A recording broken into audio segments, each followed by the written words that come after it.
Hi friends, എല്ലാവർക്കും ശ്രീസ് PSC വേൾഡിലേക്ക് സ്വാഗതം. അപ്പോൾ വരാൻ പോകുന്ന കമ്പനി ബോർഡ്, ബൗക്കോ, PFA തുടങ്ങിയ പരീക്ഷകൾക്ക് തയ്യാറെടുക്കുന്നവർക്ക് വേണ്ടിയിട്ടുള്ള ക്ലാസ്സുകളാണ്. എല്ലാവരും ക്ലാസ്സുകൾ കണ്ടു പഠിക്കുക. നമ്മൾ പ്രയോജനകരമായിട്ടുള്ള ക്ലാസ്സുകൾ തന്നെയാണ് കൊടുക്കുന്നത്. നിങ്ങൾക്ക് ക്ലാസ് കേട്ടാൽ അറിയാം.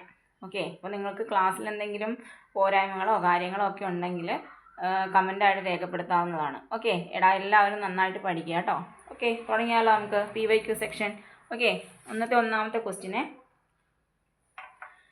ബ്രിട്ടീഷ് ഭരണത്തോടുള്ള എതിർപ്പ് വെണ്ണീജ ഭരണം എന്ന പ്രയോഗത്തിലൂടെ പ്രകടിപ്പിച്ച സാമൂഹിക പരിഷ്കർത്താവ് ആരാണ്? ബ്രിട്ടീഷ് ഭരണത്തോടുള്ള എതിർപ്പ് വെണ്ണീജ ഭരണം എന്ന പ്രയോഗത്തിലൂടെ പ്രകടിപ്പിച്ച സാമൂഹിക പരിഷ്കർത്താവ് കിട്ടിക്കാണും എല്ലാവർക്കും അല്ലേ? വൈകുണ്ഠസ്വാമികളാണ് അല്ലേ? വൈകുണ്ഠസ്വാമികളാണ്. അങ്ങനെയാണെങ്കിൽ നമ്മളൊക്കെ അറിയാം, വൈകുണ്ഠസ്വാമികൾ ജനിക്കുന്നത് സ്വാമിത്തോപ്പ് അല്ലേ? കന്യാകുമാരിയിലെ സ്വാമിത്തോപ്പ് എന്ന സ്ഥലത്താണ് അദ്ദേഹം ജനിക്കുന്നത്. എന്താണ്? മുടിചൂടാ മന്നൻ അല്ലേ? മുടിചൂടാ മന്നൻ എന്നറിയപ്പെടുന്ന സാമൂഹ്യ പരിഷ്കർത്താവാണ്.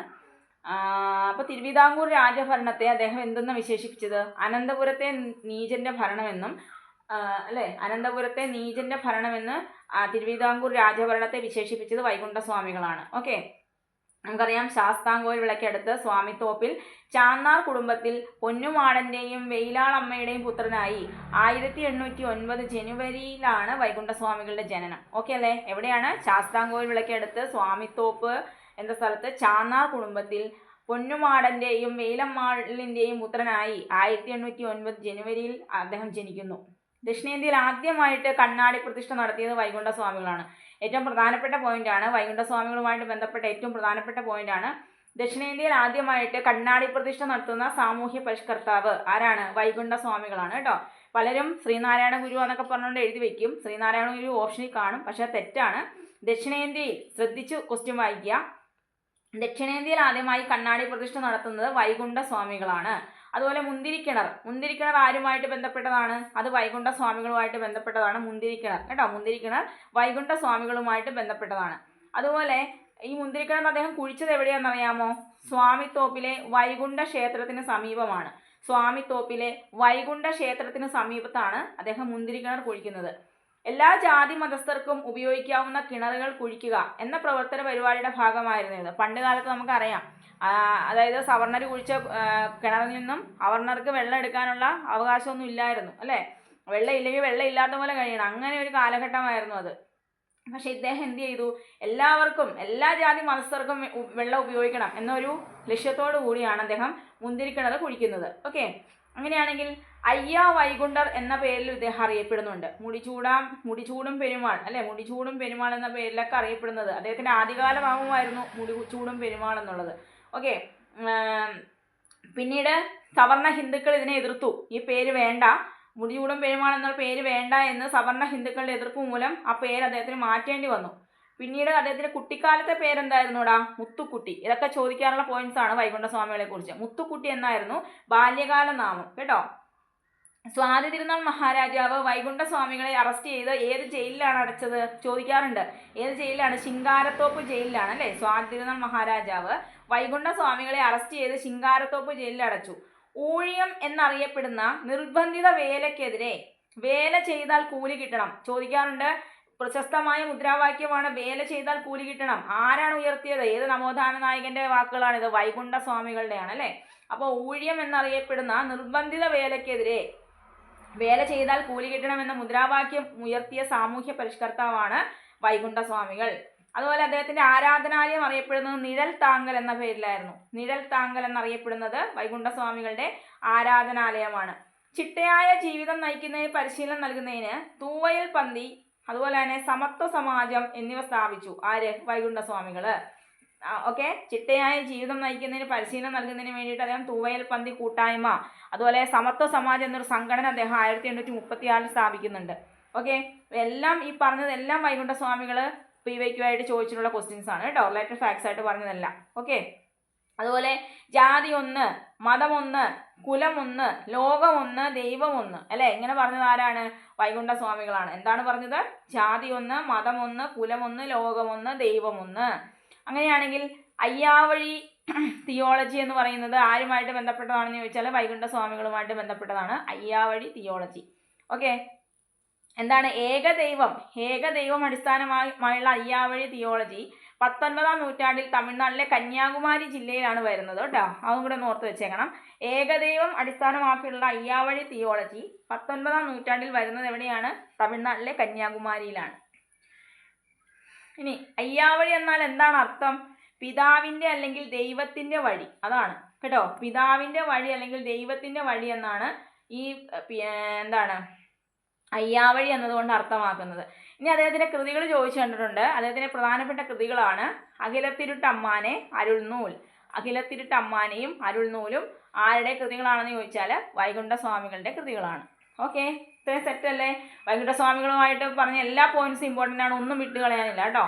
അടുത്ത ക്വസ്റ്റ്യനിലേക്ക് പോവുകയാണേ. കേരളത്തിൽ ഏറ്റവും കൂടുതൽ കണ്ടൽക്കാടുകളുള്ള ജില്ല ഏതാടാ? കേരളത്തിൽ ഏറ്റവും കൂടുതൽ കണ്ടൽക്കാടുകളുള്ള ജില്ല കണ്ണൂരാണ് അല്ലേ? നിങ്ങൾക്കറിയാം, കണ്ണൂരാണ്. അഴിമുഖങ്ങളിലും ചതുപ്പുകളിലും കായലോരങ്ങളിലും ഒക്കെ വളരുന്ന വൃക്ഷങ്ങളും കുറ്റിച്ചെടികളും അടങ്ങുന്ന സങ്കീർണമായ ആവാസ വ്യവസ്ഥയാണ് നമ്മൾ കണ്ടൽക്കാടുകൾ എന്ന് പറയുന്നത്. മാംഗ്രോവ് ഫോറസ്റ്റ് എന്ന് ഇംഗ്ലീഷിൽ പറയും അല്ലേ? അഴിമുഖങ്ങളിലും ചതുപ്പുകളിലെ കായലോരങ്ങളിലും ഒക്കെ വളരുന്ന വൃക്ഷങ്ങളും കുറ്റിച്ചെടികളും അടങ്ങുന്ന സങ്കീർണ ആവാസ വ്യവസ്ഥയാണ് കണ്ടൽക്കാട് എന്നറിയപ്പെടുന്നത്. കേരളത്തിൽ കണ്ടൽക്കാടുകളുടെ സംരക്ഷണത്തിനായിട്ട് പ്രവർത്തിച്ച ഒരു പരിസ്ഥിതി പ്രവർത്തകനായിരുന്നു ആര്? കല്ലേൻ പൊക്കുടൻ.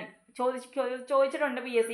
കല്ലേൻ പൊക്കുടൻ ഏത് മേഖലയിൽ പ്രശസ്തനായിരുന്നു? പരിസ്ഥിതി പ്രവർത്തകനായിരുന്നു. എന്തിൻ്റെ പരിസ്ഥിതി? കണ്ടൽക്കാടുകളുടെ സംരക്ഷണത്തിനായിട്ട് പ്രവർത്തിച്ച പരിസ്ഥിതി പ്രവർത്തകനായിരുന്നു അദ്ദേഹം. ഓക്കെ അല്ലേ? അങ്ങനെയാണെങ്കിൽ ലോകത്തിലെ തന്നെ ഏറ്റവും വലിയ കണ്ടൽ വനമാണ് ഏത്?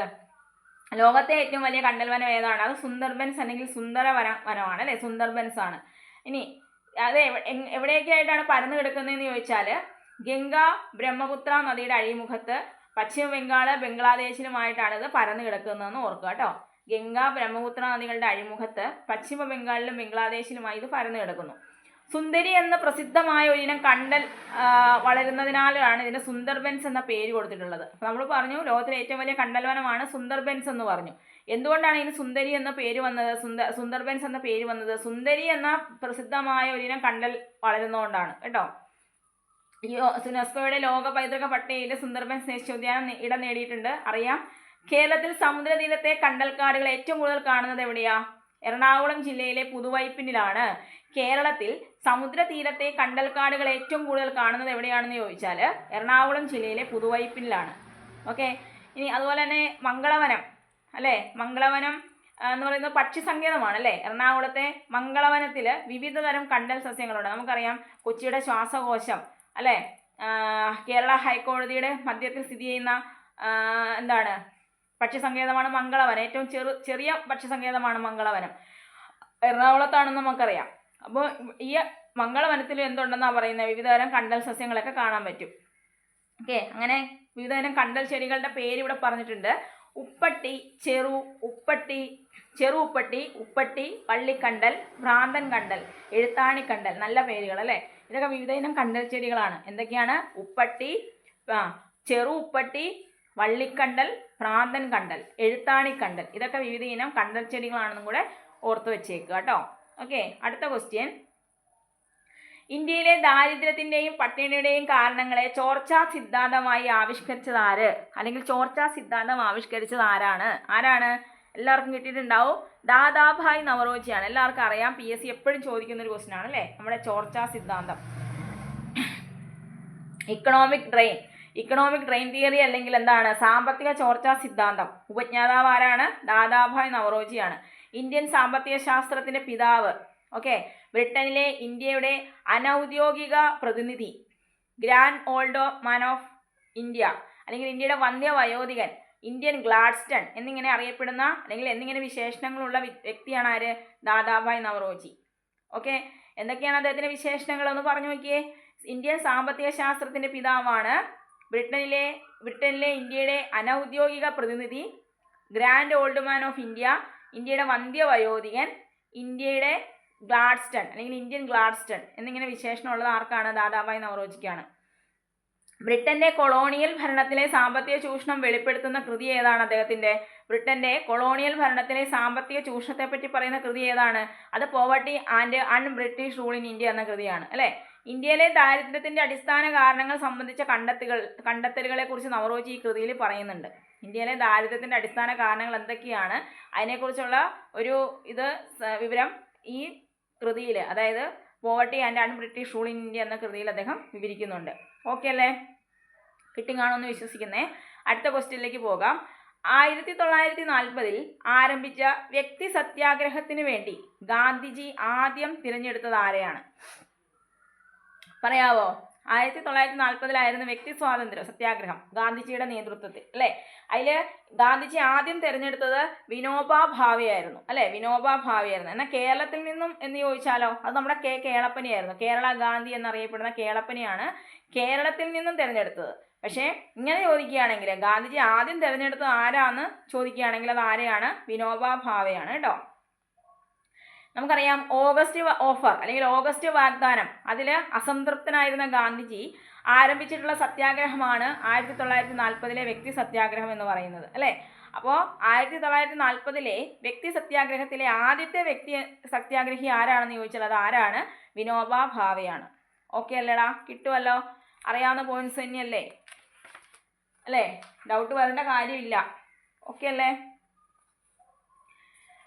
ഓക്കെ, ഇനി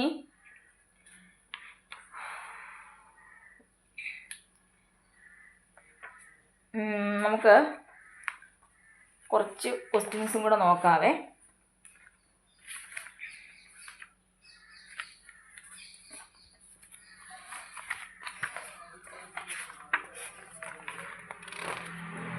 ഇനി യൂറോപ്യൻ യൂണിയനെ കുറിച്ച് നമുക്കൊന്ന് നോക്കാം കേട്ടോ.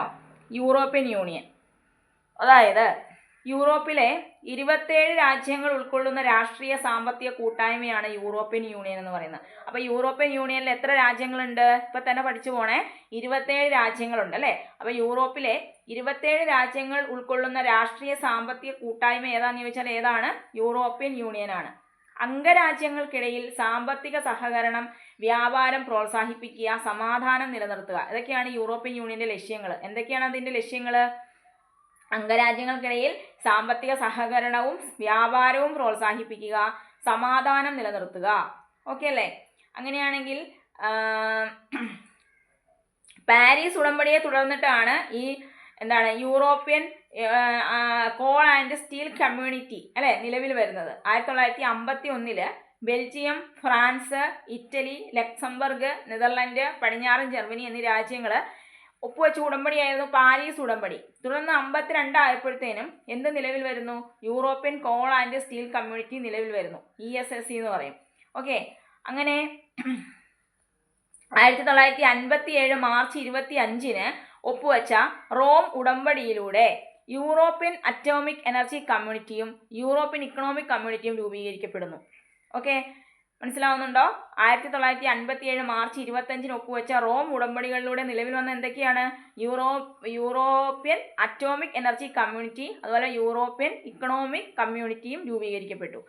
പിന്നീട് 1965 ഒപ്പുവെച്ച ബ്രസൽസ് ഉടമ്പടിയിലൂടെ യൂറോപ്യൻ ഇക്കണോമിക് കമ്മിറ്റിയുടെയും യൂറോപ്യൻ അറ്റോമിക് എനർജി കമ്മ്യൂണിറ്റിയുടെയും യൂറോപ്യൻ കോൾ ആൻഡ് സ്റ്റീൽ കമ്മ്യൂണിറ്റിയുടെയും എക്സിക്യൂട്ടീവ് ബോഡികൾ ലയിപ്പിക്കുകയും ചെയ്തു. അതൊന്നും ആവശ്യമില്ല, ജസ്റ്റ് ഒന്ന് പറഞ്ഞു എന്നേ ഉള്ളൂ കേട്ടോ.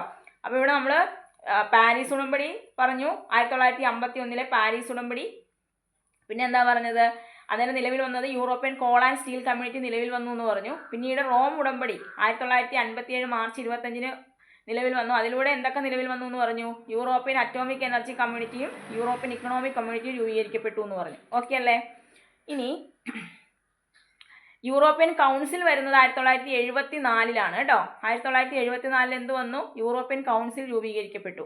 ഓക്കെ, യൂറോപ്പിന്റെ രാഷ്ട്രീയ സാമ്പത്തിക ഏകീകരണത്തിനായിട്ടുള്ള ദീർഘകാല അജണ്ട നിർണ്ണയിക്കുന്നതിനായിട്ട് വർഷത്തിൽ കുറഞ്ഞത് 2 തവണയെങ്കിലും അത് യോഗം ചേരുന്നു.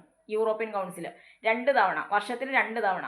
ഓക്കെ, ഇനി യൂറോപ്യൻ യൂണിയൻ രൂപീകരിക്കുന്നതിന് കാരണമായിട്ടുള്ളത് ഏത് ഉടമ്പടിയാണെന്ന് ചോദ്യം വരും. ഏതാന്ന് പറയാമോ? യൂറോപ്യൻ യൂണിയന്റെ രൂപീകരണത്തിന് കാരണമായ ഉടമ്പടിയാണ് മാസ്ട്രിച്ച് ഉടമ്പടി. വർഷം 1992 ഫെബ്രുവരി 7 1992 ഫെബ്രുവരി 7 ഒപ്പുവെച്ച മാസ്ട്രിച്ച് ഉടമ്പടിയാണ് യൂറോപ്യൻ യൂണിയന്റെ രൂപീകരണത്തിന് കാരണമായത്. ഓക്കെ അല്ലേ? പിന്നീട് ഈ ഉടമ്പടി നിലവിൽ വരുന്നത് തൊട്ടടുത്ത വർഷം, അതായത് 93 നവംബർ 1 നിലവിൽ പ്രാബല്യത്തിൽ വരുന്നത്. ഓക്കെ, അങ്ങനെ യൂറോപ്യൻ യൂണിയൻ നിലവിൽ വരികയും സെൻട്രൽ ബാങ്കിങ് സംവിധാനവും പൊതു കറൻസിയും അവതരിപ്പിക്കാൻ വ്യവസ്ഥ ചെയ്യുകയും ചെയ്യുന്നു. അപ്പോൾ 1992 ഫെബ്രുവരി 7 മാസ്ട്രിച്ച് ഉടമ്പടി, പിന്നീട് ഈ ഉടമ്പടി പ്രകാരം യൂറോപ്യൻ യൂണിയൻ നിലവിൽ വരുന്നത് 1993 നവംബർ 1 ഓർക്കുക.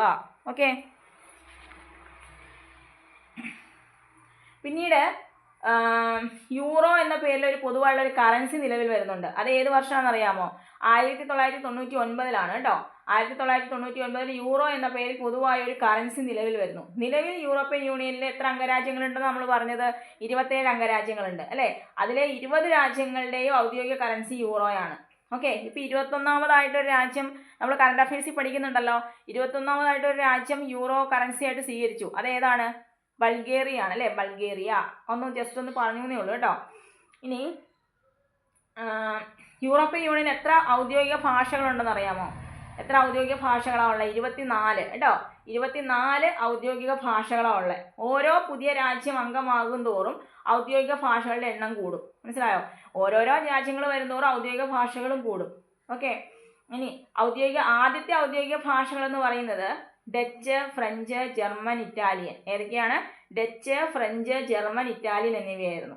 ഓക്കെ. ഈ ഗ്രൂപ്പിൽ ഇടം നേടിയ അവസാന ഭാഷ എന്ന് പറയുന്നത് ക്രൊയേഷ്യൻ ആണ്. ക്രൊയേഷ്യൻ ഭാഷയാണ് അവസാനമായിട്ട് ഇതിൽ രൂപം കൊണ്ടത്, അല്ലെങ്കിൽ ഇതിൽ ഇടം പിടിച്ചത്. ഓക്കെ. ഇനി യൂറോപ്യൻ യൂണിയന്റെ ഔദ്യോഗിക ഗാനം ഏതാണ്? യൂറോപ്യൻ യൂണിയന്റെ ഔദ്യോഗിക ഗാനം ഏതാണ്? ബീതോവന്റെ ഓഡ് ടു ജോയ് കേട്ടോ. ഓഡ് ടു ജോയ് എന്നതാണ് ഔദ്യോഗിക ഗാനം. ബീതോവന്റെ ഓഡ് ടു ജോയ്. ആപ്തവാക്യം ഏതാണെന്നറിയാമോ? United in diversity. ആപ്തവാക്യം ഏതാണ്? യുണൈറ്റഡ് ഇൻ ഡൈവേഴ്സിറ്റി ആണ്. അങ്ങനെയാണെങ്കിൽ യൂറോപ്പ് ദിനമായിട്ട് ആചരിക്കുന്നത് എന്നാണ്? എല്ലാ വർഷവും യൂറോപ്പ് ദിനം എന്നാണ്? മെയ് 9 ഓർക്കുക. എല്ലാ വർഷവും മെയ് 9 എന്തായിട്ട് ആചരിക്കുന്നു? യൂറോപ്പ് ദിനമായിട്ട് ആചരിക്കുന്നു. ഓക്കെ അല്ലേ? ഇനി യൂറോപ്യൻ കമ്മീഷന്റെ ആദ്യത്തെ അധ്യക്ഷൻ ആരായിരുന്നടാ? അറിയാമോ? അത് വാൾട്ടർ ഹാൾസ്റ്റീൻ ആയിരുന്നു കേട്ടോ. യൂറോപ്യൻ കമ്മീഷന്റെ ആദ്യ അധ്യക്ഷൻ എന്ന് പറയുന്നത് വാൾട്ടർ ഹാൾസ്റ്റീൻ ആയിരുന്നു. നിലവിലെ ഉർസുല വോൺ ഡെർ ലൈൻ ആണ്. യൂറോപ്യൻ കമ്മീഷന്റെ നിലവിലെ പ്രസിഡന്റ് ആരാണ്? ഉർസുല വോൺ ഡെർ ലൈൻ ആണ് കേട്ടോ. വോൺ ഡെർ ലൈൻ ആണ്, ഓർത്ത് വെച്ചേക്കണം. അപ്പോൾ ഇത്രയാണ് ഏകദേശം യൂറോപ്യൻ യൂണിയനെ കുറിച്ച് ഞാനൊന്ന് ജസ്റ്റ് ഒന്ന് പറഞ്ഞേ ഉള്ളൂ. അപ്പോൾ എല്ലാവരും ഒന്ന് പഠിച്ചു വെച്ചേക്കുക കേട്ടോ. ഓക്കെ. സമയം കിട്ടുമ്പോൾ നമുക്ക് ലോക സംഘടനകളെക്കുറിച്ച് ഒരു ക്ലാസ് ചെയ്യാം. ഓക്കെ. അപ്പോൾ ക്ലാസ്സുകൾ ഇഷ്ടമായെങ്കിൽ ലൈക്ക് ചെയ്യണം, ഷെയർ ചെയ്യണം, സബ്സ്ക്രൈബ് ചെയ്യണം. എല്ലാവരും നന്നായിട്ട് പഠിക്കുക കേട്ടോ. ബൈ.